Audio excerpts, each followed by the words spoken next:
Hey guys, today I'm doing another review. It's In the Dark, which is not a Netflix original, but I saw it on Netflix under new releases. And at first I read the synopsis and I wasn't too crazy about it, but then I was watching something else and it went right into default into the show. And I ended up kind of getting involved in the first episode and I was like, okay, seems interesting. So basically the premise of the show is that it's about a blind woman who, has a best friend who ends up getting killed, and she gets very deep into solving this mystery because, of course, she finds that the police aren't doing enough. There's a lot of things I have an issue with in this series, but there's also a lot of good things I have in this series. I want to praise the actress who plays this role because she does such a good job. I don't know if she actually is blind in real life, probably not, but she does a very good job at being this bitter, resentful character. I will be very honest, I don't like this character at all. I think she really sucks as a main character. Why she's written the way she is, I for one don't think she's a good main character. Just because her attitude, her demeanor, they're a main character for a reason, and usually they have good attributes to them. This woman really doesn't have anything other than her funny, quirky sarcasticness and her wit for you to really think or to just feel, I really like this character, I want to keep seeing her. It's not like that. Think if Dr. House and Jessica Jones had a baby, that's who she'd be. She has the very sarcastic and rough wit as Dr. House, and she has the bitterness and the whatever of Jessica Jones. She also is an alcoholic, which is another Jessica Jones thing. And it's funny because I actually think the show references to Daredevil, so I want to say that the creator was at least a little inspired by somewhat of the Marvel universe, because I found it really funny that it was kind of like a little joke that was thrown in there. So the creator of the show is Corinne Kingsbury. She does a really good job of kind of putting these characters together. I do like that the show goes back to kind of show you the relationship that the main character has with this other character that is now dead. But my biggest problem with this character is that, like I said, she really is a rough character to swallow. She's so mean, and she only ever seems to show niceness when she's in a state of panic, when she needs help, basically. So she's just a taker. She's always taking from the people around her.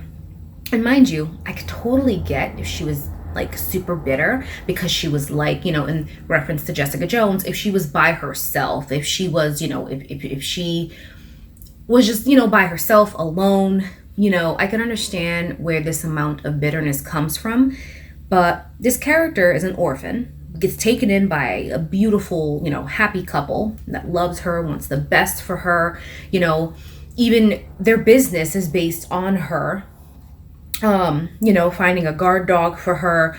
I mean, considering everything that she's went through, she has a pretty good life. She has a best friend that's been with her for 8 years, loves her so much like a sister, takes care of her. She lives with her. She ends up meeting a guy who, of course, is involved as well in this whole conundrum, but he ends up, really coming to love her, trying to be there for her. I mean, she has so many things in her life to be grateful for, but she seems so unwilling to ever take that into notice. She's so in her own self, like, woe is me, I'm blind. Like, I know it sounds horrible.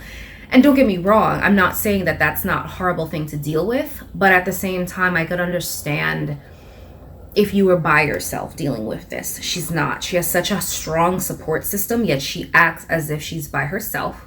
She's just this very bitter character for really no reason, because they go back and they show, they're showing lots of flashbacks as far as her relationship with Tyson, who is the boy who ends up getting murdered.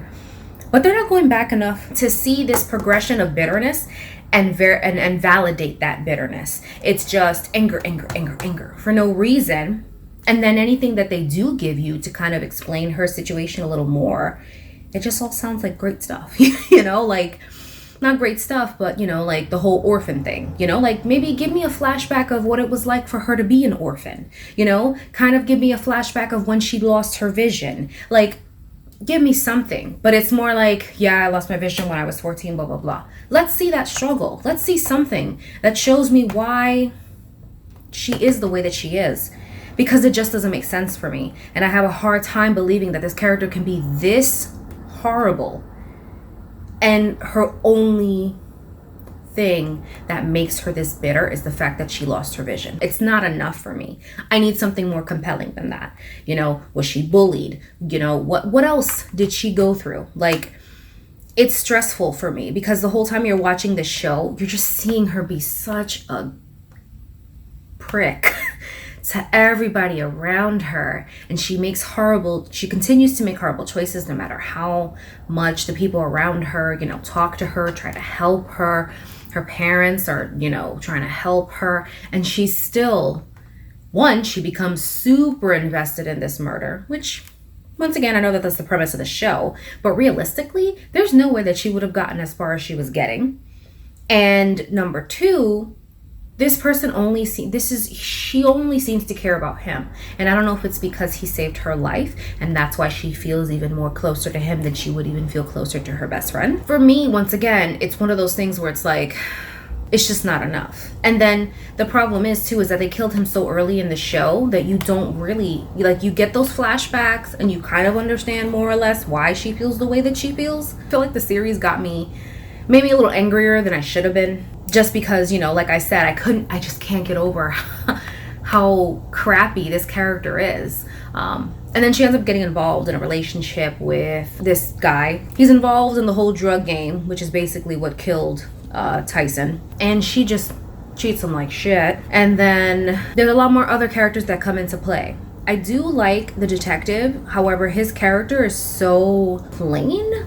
It's not depth at all, other than the fact that he's got a daughter who also happens to be blind, and that's kind of his only reason for really being in this series. He really doesn't have anything else going for him. I know that he is a widow. I don't know if it's still called a widow for a man, but he is, you know, he lost his wife.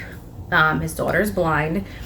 But other than that, his role as a detective is not that strong. You know, like you've seen detectives in shows, like side shows like that, where they're not the main character, but they're such a dominant character, you know, that you feel like the show couldn't possibly, you know, like continue without them. And he's not that character. I feel like if something happened to his character, the show be alright, you know. It would still go on. They have another detective who ends up being even more involved than you expect her to be, and she's actually dating Darnell, which is the main guy involved in this drug game. I like the deeper involvement. I like the extra side, you know, like there's more involved here. I like that aspect of it. It's very typical, you know? It's nothing new. It's not something that we haven't seen before. And then, as always, it always ends up blowing up.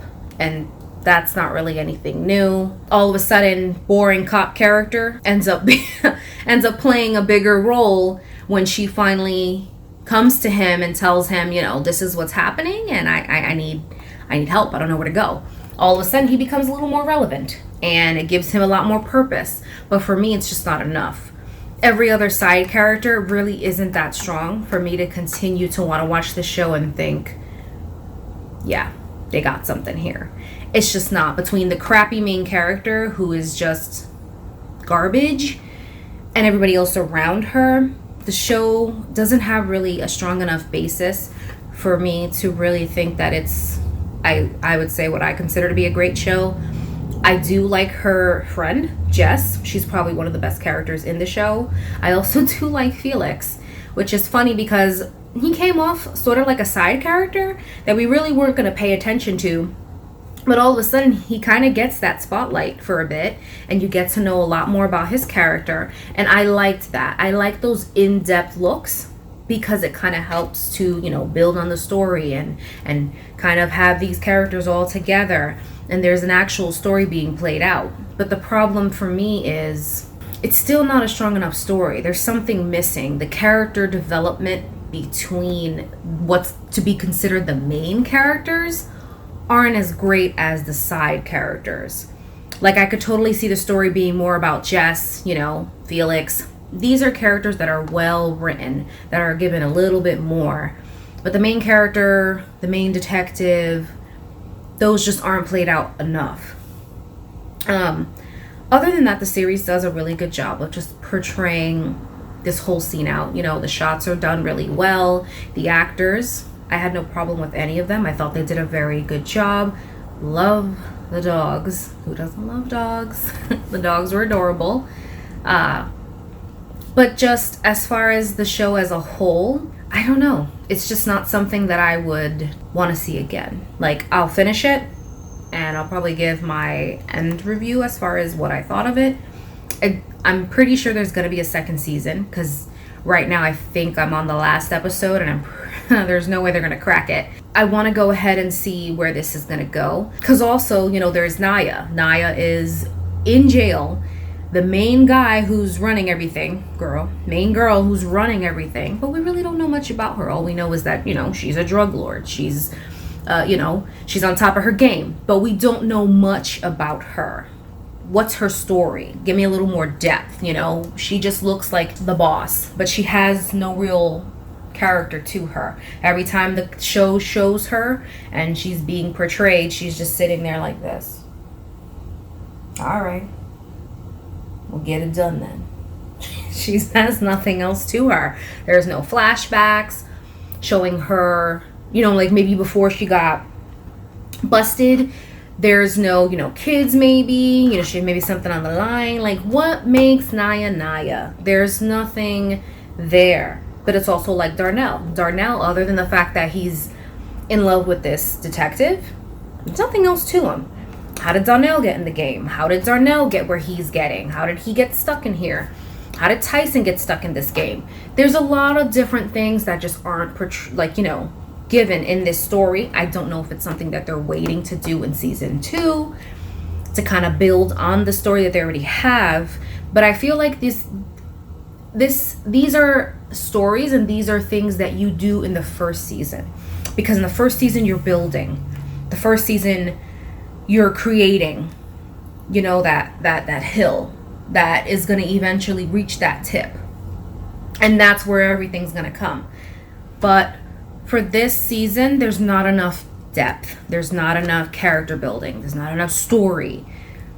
It's just very focused on her, and just her being so adamant and dragging everybody, you know, into the mud, trying to figure out what happened to Tyson. And just not enough. I'm going to give In the Dark a 3. Yeah, you really should buy condoms, girl.